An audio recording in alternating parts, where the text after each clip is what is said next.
We have gone onto the pump selection software and plotted a duty of 40 litres per second at 30 metres head, or 300 kPa.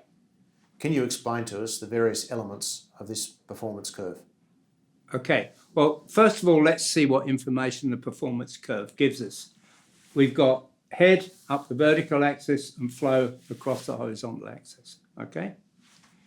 And the duty point has been marked, given for the duty of 40.3 litres a second against 30.4, which is shown by the red L. Okay, so that suggests to us to get that particular duty, we have to do one of two things. We either have to trim the impeller to get down to this point or slow the pump down, because those are the two parameters that you can change to exactly match the duty that you've nominated, okay? If you look at the selection as a basic, it's relatively close to best efficiency point. The best efficiency point is somewhere at 50 litres a second. We're looking at 40 litres a second, so that's within the preferred operating zone, less than 25% of best efficiency. It's not to the right of best efficiency, so that's a relatively good selection. If we look at the NPSH down the bottom, here are the various NPSH curves. These are for different impeller diameters, so if you trim the impeller, it might shift the NPSH curve a little bit. But other than that, we've got all the information that we need to actually select the pump and also size the drive motors. We've got the efficiency lines and we've got the horsepower lines or the kilowatt lines for the power absorbed by the pump. What are your thoughts on reducing impellers? Years ago, when pumps were driven by fixed speed motors, the only way you could change the pump performance was to trim the impeller. And that means disassembling the pump, taking the impeller out, putting it on a lathe, spinning off a few millimetres and then putting it back inside the pump. So there's quite a big mechanical operation to go through. Nowadays, that's not the preferred method, and you keep the pump with a full diameter impeller and you change the speed to meet the duty that's been nominated by the client.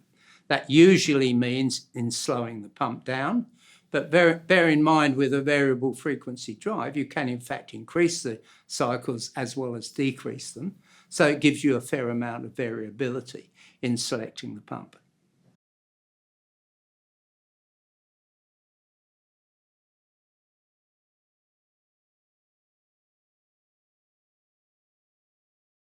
The efficiency of the pump is at full speed is pretty much the same as it is at a reduced speed. So the assumption with the affinity laws is that the pump efficiency doesn't change. And that's true providing the speed variation is not more than about 20 or 25% up or down. So what you do is you maintain the pump efficiency in that preferred zone. If you throttle the pump, then what you're doing is basically steepening that curve, which takes you to this zone of efficiency, which is obviously much lower than the efficiency at the preferred operating zone. So when you're talking about efficiency change, you've got to understand exactly what you're talking about. But just varying the speed by a small amount doesn't change the pump efficiency. But if you choose to control the flow by throttling a valve, then you basically steepen the system curve. So the system curve looks more like that, and your operating point will come back to a different efficiency point on the pump curve, which means the energy in the drive is lost in the throttling process. Does that make sense? That's very interesting. Thank you. That's good. Now, can you talk about the element of power? Okay. How do we work out the power for these lines? Okay. There is a formula that we use for the power absorbed by the pump, and that's the flow times the head times the specific gravity, all divided by the pump efficiency and a correction factor. So that's the formula that one would use for working out the power absorbed of the pump. So the higher the flow, the more power. The higher the head, the more power. The higher the specific gravity, the more power. The higher the efficiency of the pump, the less power. So those are the things that you can change. You can't change the correction factor because that is just to make the units of measure all balance in the equation. And for litres per second, metres head, and efficiency expressed as a percentage, the correction factor on the bottom line is a K factor of 102. So if you look in any textbook, it will give you that power absorbed formula, and you can just apply it to the flow and head. So let's just take this point here. That's the point that we're operating. Is it 15 kilowatts? Is it 18.5 kilowatts? It's somewhere in between. But can we interpolate that easily? Not so easy. So what we do is we take the flow, which is 40 litres a second. We take the head, which is 30 metres.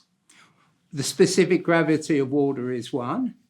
So it's 30 times 40 divided by the efficiency, which is 75.4, divided by 102, and it will give us a figure of about 16.1, I'm guessing, he said. 15.6 kilowatt. Yeah.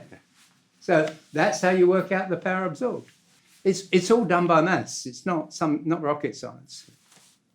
But it's much easier to work that out than interpolating between those two lines.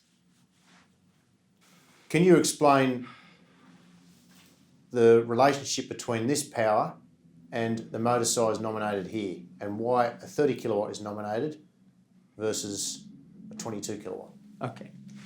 Well, the power absorbed is 15.6, so obviously it's got to be at least 15.6. The next motor size up is 18.5 kilowatts. So one could argue that, okay, that's enough. But what we normally do in the pumping industry is go to the end of curve and look at the motor size at the end of curve, which in this case is 22 kilowatts.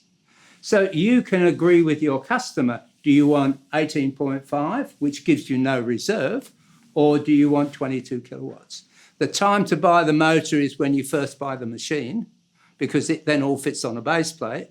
So you can't say, oh, I got it wrong, I don't want 18.5, I want 22. Too late in the dance, my dear. Very good.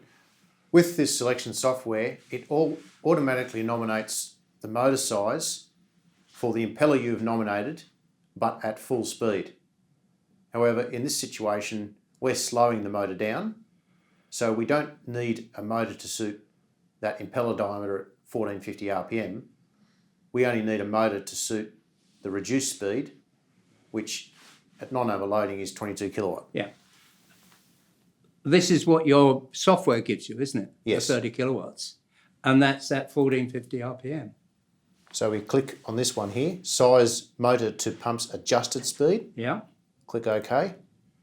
And that gives us, that will update it to what we said before of 22 kilowatt. Yeah. And I agree with that. That's a sensible approach. The only problem that you've got to deal with, if somebody comes along at a later stage and tweaks the drive system and pushes it back up to 1450, you're in trouble. I have a question now about pump efficiency.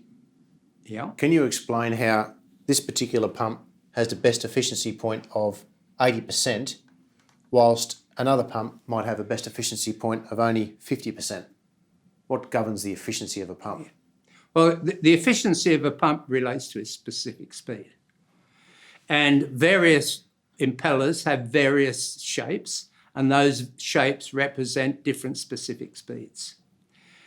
Low specific speed pumps, generally speaking, are low flow, high head. And when you look at the power absorbed, the effect of head is quite significant in the power equation. It's also a pump that has a relatively low efficiency because the passages through the impeller are relatively narrow. So there are lots of losses inside the impeller. So depending on the specific speed and the shape of and size of the impeller, you will get greater efficiency out of that pump. It's not a question of good or bad manufacture.